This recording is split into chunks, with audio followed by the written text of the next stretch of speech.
when the great river starts to smoke. The Quebecois know that intense cold is moving in and that it's approaching minus 22 degrees Fahrenheit.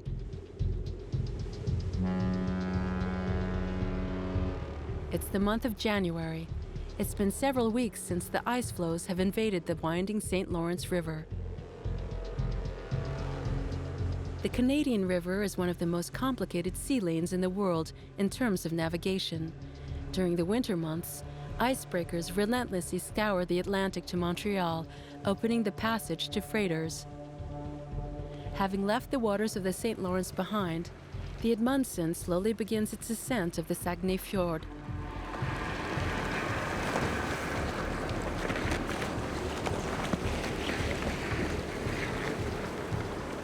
One of the Canadian Coast Guard's largest icebreakers, its mission today is to liberate 2 ships trapped in the ice. The St. Lawrence is not only a vital artery for Quebec's economy, but it is also a wonderful space of freedom for the people of its banks. This morning, Rémi ventures cautiously on the fjord.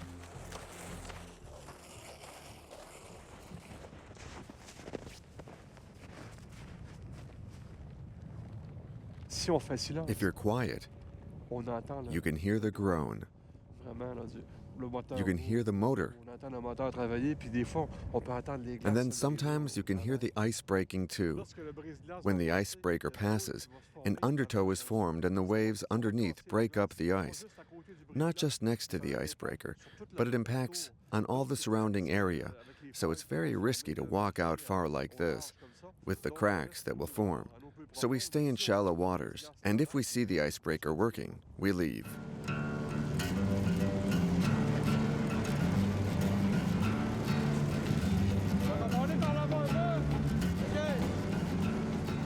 Rémi is a fan of ice fishing, an ancestral Amerindian technique of stalking fish under the ice.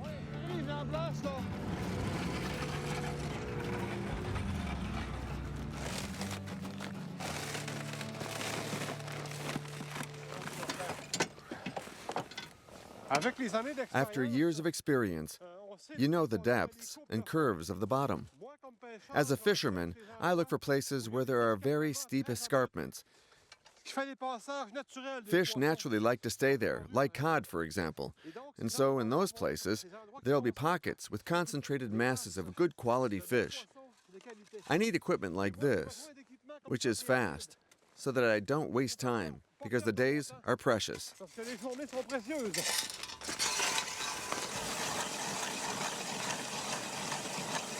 I prefer to do it manually. It's physical exercise. It keeps me in shape.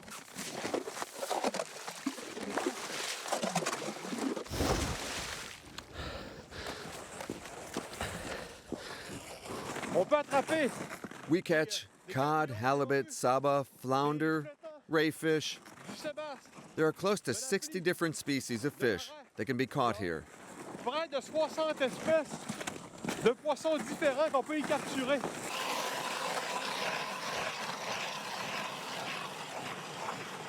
This type of fishing consists of placing lines at different depths in order to trap species that swim back up the salty waters of the fjord in winter.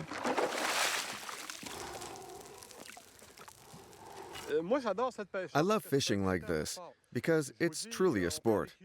I tell you, you lose pounds by doing this. You see, I'm always rushing, catching my breath. It's good for the heart. It reoxygenates. This is my favorite fishing technique. That's it. Wow. A nice black cod. Une belle morue noire.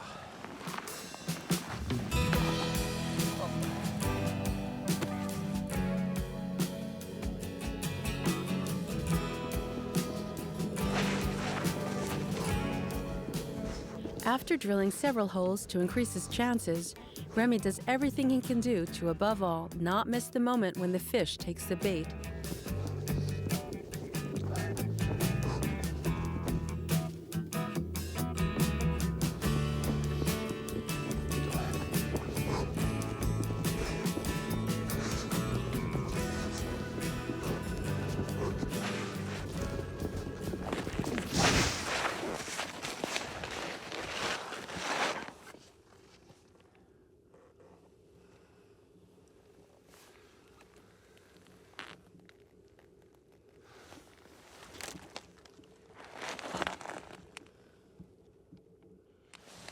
There we go. Je vais le remonter I'm going to bring it up slowly. It's maybe a little ogak, maybe a redfish. C'est un rouget. It's a red mullet, a redfish. C'est le poisson emblématique. Là, It's ici. our iconic fish here. It attracts the tourist fishermen. It's a fish that's very delicious. We're going to make an excellent meal with On va it. se faire une excellente cuisine.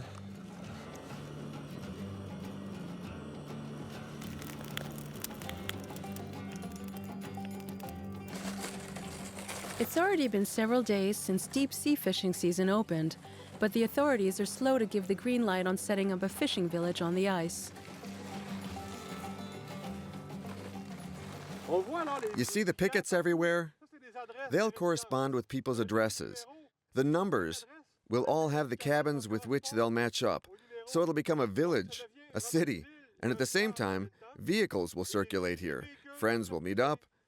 It'll all take place here.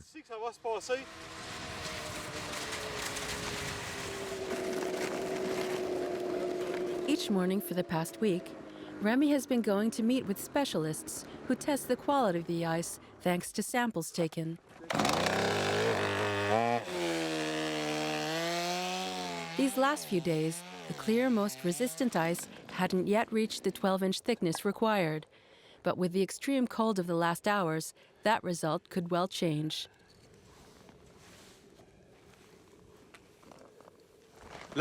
Here, ice fishing brings in close to $5 million in economic revenues for only 1.5 months of fishing. So each week they measure the thickness of the ice. It's for the security. You have to understand, it is secure here, but the emotions are there. They have to do their job. They're like police officers. And so, the ice bank thickened a little more during the night. With a little luck, the inhabitants of the Bay of Ha-Ha could soon get back to their little houses on the fjord. Several feet from there, at the bottom of the bay in front of Port Alfred, the team of the Icebreaker Amundsen gets ready. Oui. Yeah? Oui, je vais monter. Yeah, I'm gonna come up. Bon, voilà, ça fait partie. So this is part of my daily life.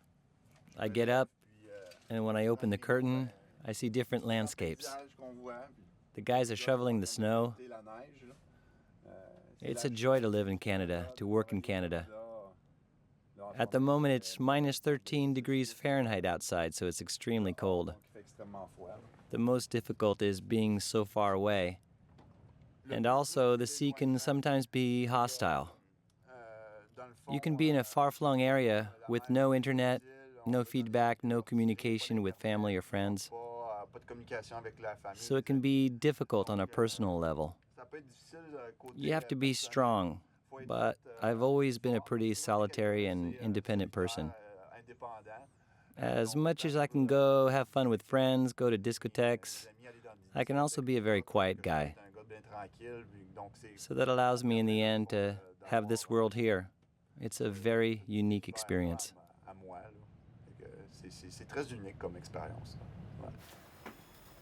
It's 7 p.m.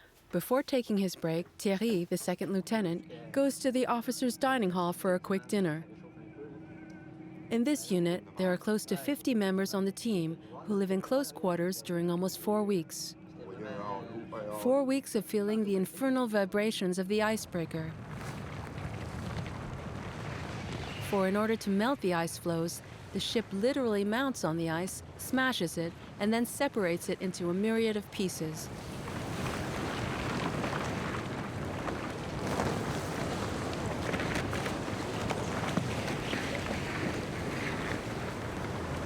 Bonjour, messieurs, ça va? Good morning, gentlemen. Everything okay? This is the control room. It's the hub of the machine room. We have access to all the controls, the alarms. We have no margin of error. All the current originates here, generating propulsion. Yes, Commander Patrice. We're going to go on the exterior bridge of the ship to repair the blade that broke. Is that okay? Thanks. To break the ice banks to 1 meter of thickness, they must not only have a bow that can handle the most violent shocks, but also, and above all, powerful motors. As you can see, these are generators. They're for propulsion. It's equivalent to 6 locomotives, which is really powerful, in order to be able to break the ice. When the motors are at their max, it's as if we had the electrical power of a small city here.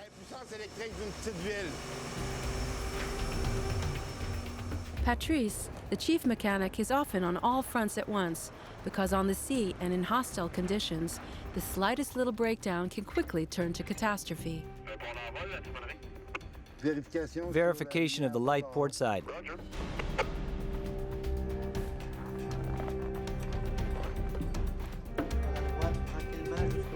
At the very top of the ship, in the wheelhouse, Thierry prepares to spend a night keeping watch.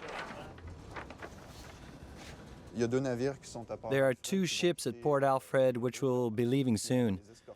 We'll escort them to the Bay of Haha, right to the edge of the ice, which is close to Lens Saint-Jean. That's 30 miles from here. It'll take us about 3 hours.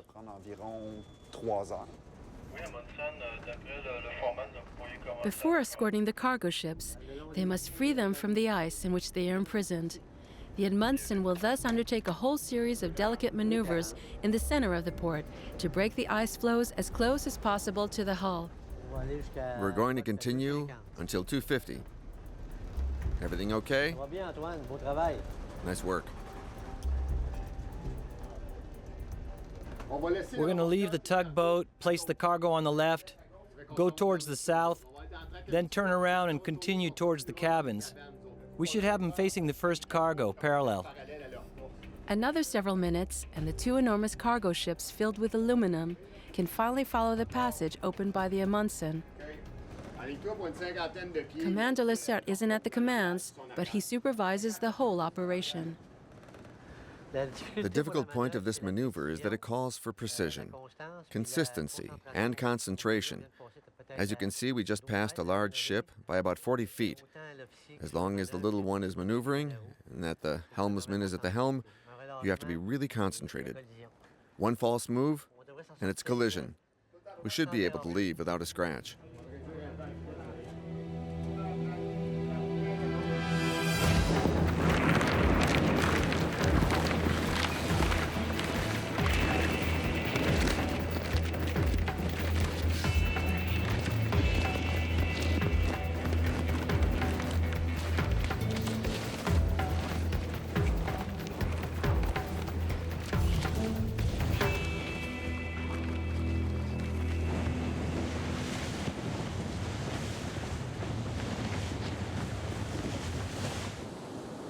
After 3.5 hours of navigating, the 3 boats finally reach the part of the fjord where the waters are freed from the ice.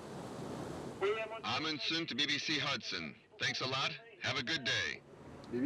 Thank you. Enjoy the rest of your trip. Thank you. From now on, the cargo ships continue alone towards the ocean, end of mission for the Amundsen, and return to Port Alfred. On board the Icebreaker, the seamen are on permanent alert. They are often faced with unexpected situations, and their work on the bridge, even if it only lasts several minutes, is extremely difficult and trying. Everything's fine on the bridge now. It is 7 a.m. Thierry can finally get some sleep.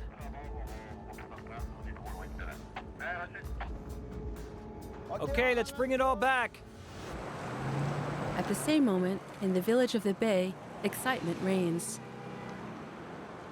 Est-ce que vos trous sont faits, là? Non, pas encore. It is now possible to set up his cabin on the fjord.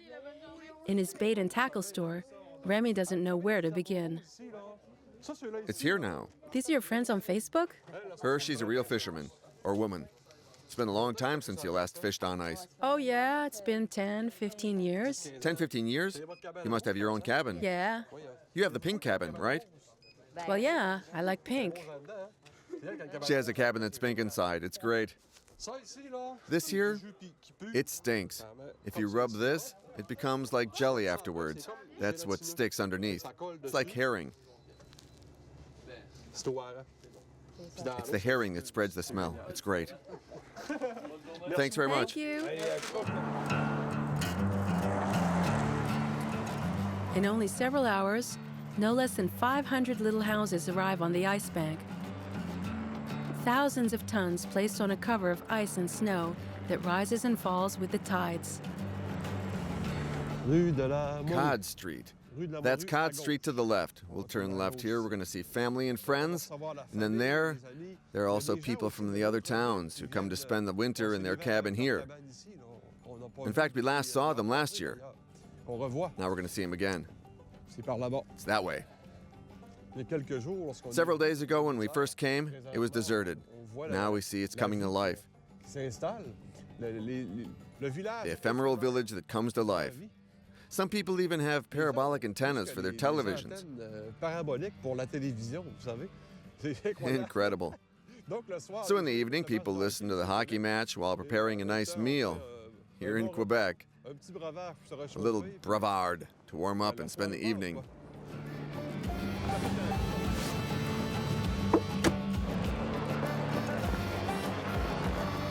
Déjà, ça va, Rémi? Ouais, on va prendre le deuxième, mettre à côté.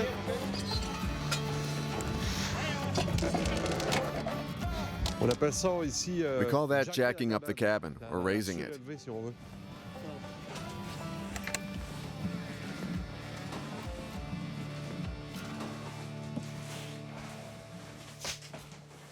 Non, rien n'est Nothing's prêt, ready yet, mais but it's c'est my la winter maison, home. d'hiver.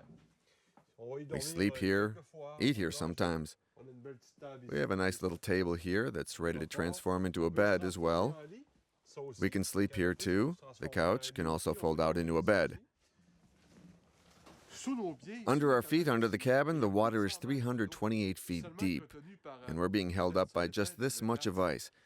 Imagine when you sleep here, you sometimes hear noise from the boats, the lapping, and then the noise. And then sometimes we even hear the ice cracking. It's a pretty nice effect. Ça fait un effet assez agréable.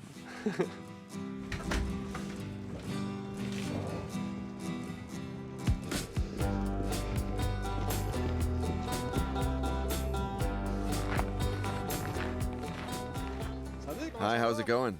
Hey, pretty good. Going good? Ready for another season? Guess I'd better be, huh? That's for sure. C'est sûr. Es-tu pas mal à la même place qu'année passée? As-tu bien fait?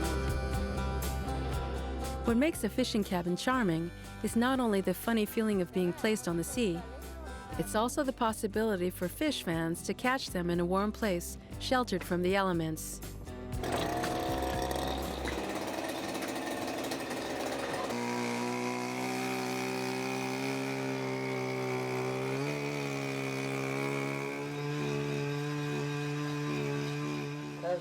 I put my little photos here, here.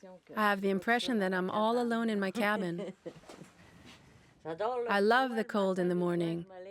Sometimes when I wake up here and it's cold, I go walking out there all alone in the world. It's what makes me feel good. This one here, I'm gonna reel in. What more could you ask from life?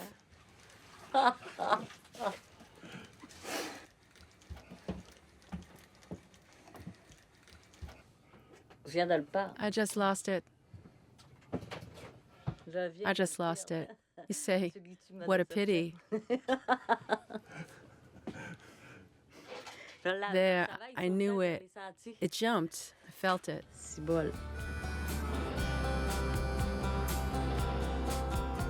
The inhabitants of this village, unique in the world, can thus live and fish on the fjord until the next ice melt. T'as mordu? We got a bite. Oh oui, l'as-tu vu? That's great. T'as-tu fait canapé? Now you bring it up. Oui. It's the end of January. Rémi and all his friends will peacefully let the winter slip by.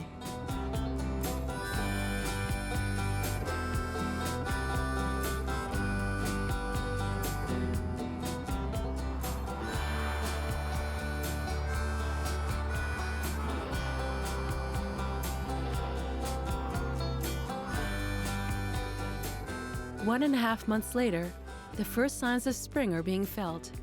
On the side of Quebec City, the ice floes start to slowly detach themselves from the banks of the Saint Laurent River.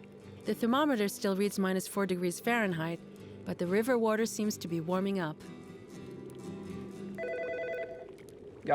Coast Guard, hello? For the Ice Operations Office, it's a crucial moment. These climate and navigation specialists have the mission of mapping out the best routes for maritime and river traffic. In certain parts of the river, the ice begins to melt. In others, blizzards still reign. We see the ice moving a bit, and that can create a lot of pressure. We have some ships here that progress with a little more difficulty, especially in the sector east of the island here called Anticosti. We check the possibility of optimizing our route to have the ship pass under conditions that are maybe a bit easier for them. The de-icing maneuvers are about to start. The icebreakers must break the ice floes just before they shatter into larger pieces. These pieces can paralyze maritime traffic at any time or trigger floods. While the Amundsen leaves to secure the passage of cargo ships and ferries, a helicopter gets ready to take off from the base in Quebec. In order to better predict the movements of the ice floes on the Saint Laurent River, the Ice Operations Office counts on observers. After that, we'll head towards Port Neuf. Perfect. 2 times per day, a helicopter flies over the river in order to chart out all the zones at risk. Okay, can we get into position and take some photos? Affirmative. We'll take about 5 photos of the Port Neuf region.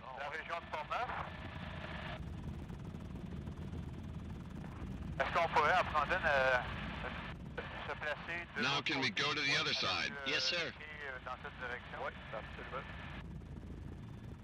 Okay, like this? Yeah, I'm gonna go that way because I have it in front of me. Okay, perfect.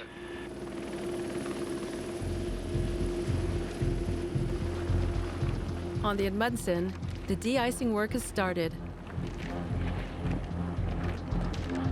The ship tries to get as close to the riverbank as possible in order to dislodge the most stubborn ice floes. The temperatures rise a little more each day.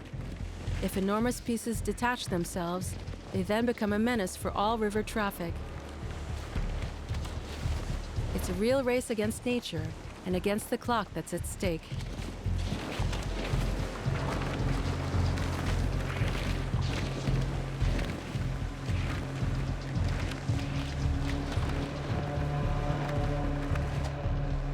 Thierry and the other officers will thus take turns navigating from sunrise to sunset. There are a lot of fishing cabins, as you can see. The biggest danger for these people here is getting too close to the melting ice there, where the ships go by.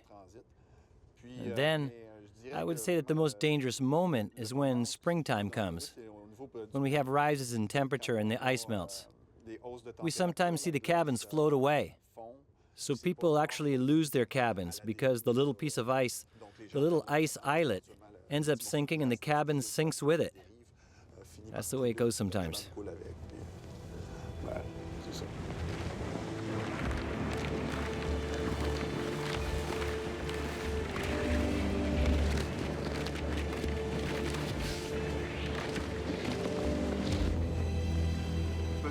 Set yourself up parallel. Yeah, that looks good. Yeah, you can go a little more to the left. You drifted a bit. You can see the piece is melting correctly in front with a nice cracking. Everything's fine. We're parallel. It looks fine.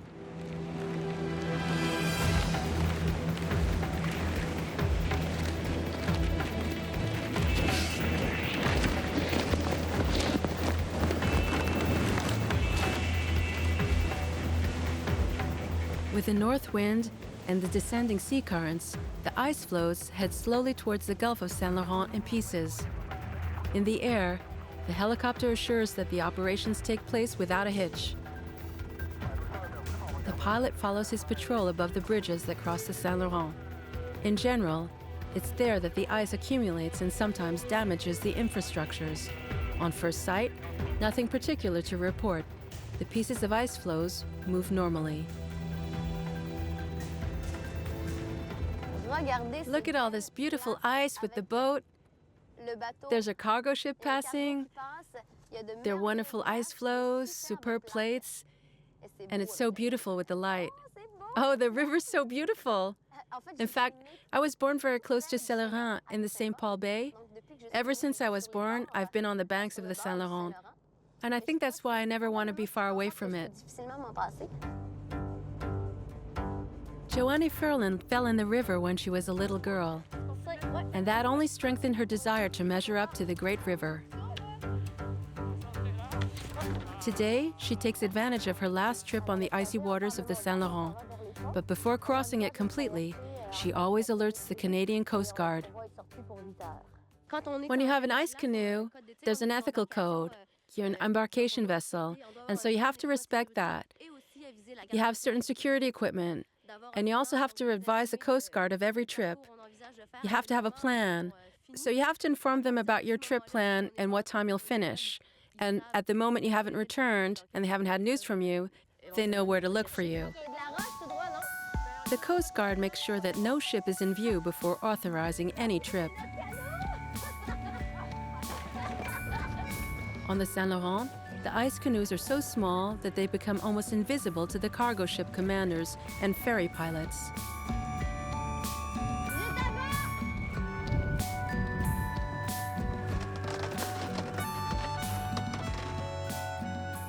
At the foot of Quebec's old city, the river narrows, and the currents accelerate the drifting ice plates. For the sporty, the great danger would be to fall into the water and be crushed between the pieces of the ice floes.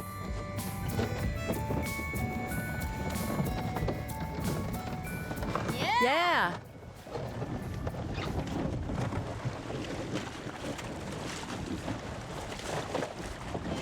Stop steering! Hurry! Hurry! Get the girls moving! Let's stay with the oars! It's a passion. It's a privilege to be on a river in the winter in front of the coast. It's a team sport to be done among friends because you have to surmount it and really be synchronized. Come on, let's get ready! When we leave here, we have to have a strategy. There's a tide, there's different kinds of ice, and the 5 women have to work together. So you have to have good technique, be fast, and choose the right lines. Break!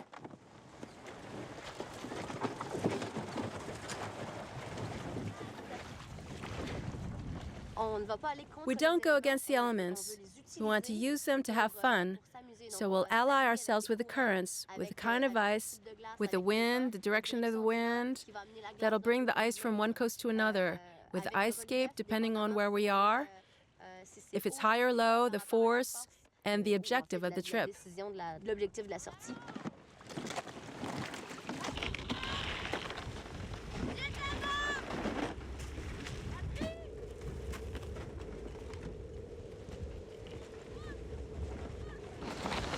Yeah, beautiful.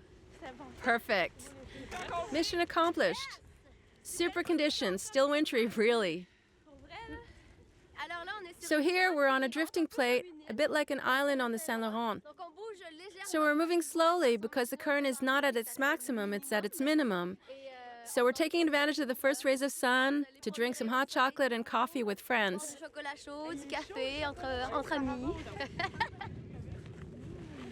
Drink it down, Joni, drink it. You're the star. Yeah, cheers.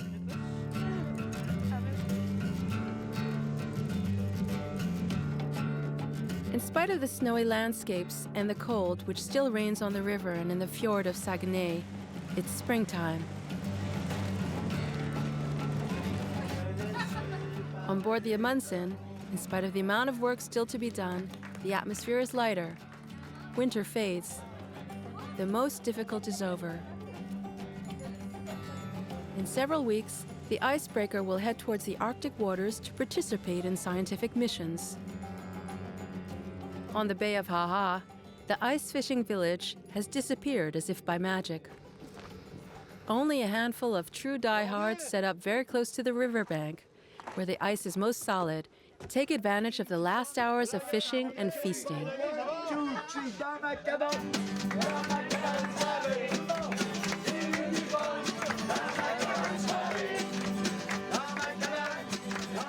In several weeks, the ice banks will have completely disappeared from the fjord. Rémi will take out his boat and return fishing, but he'll be wishing for only one thing, that the winter will return as soon as possible.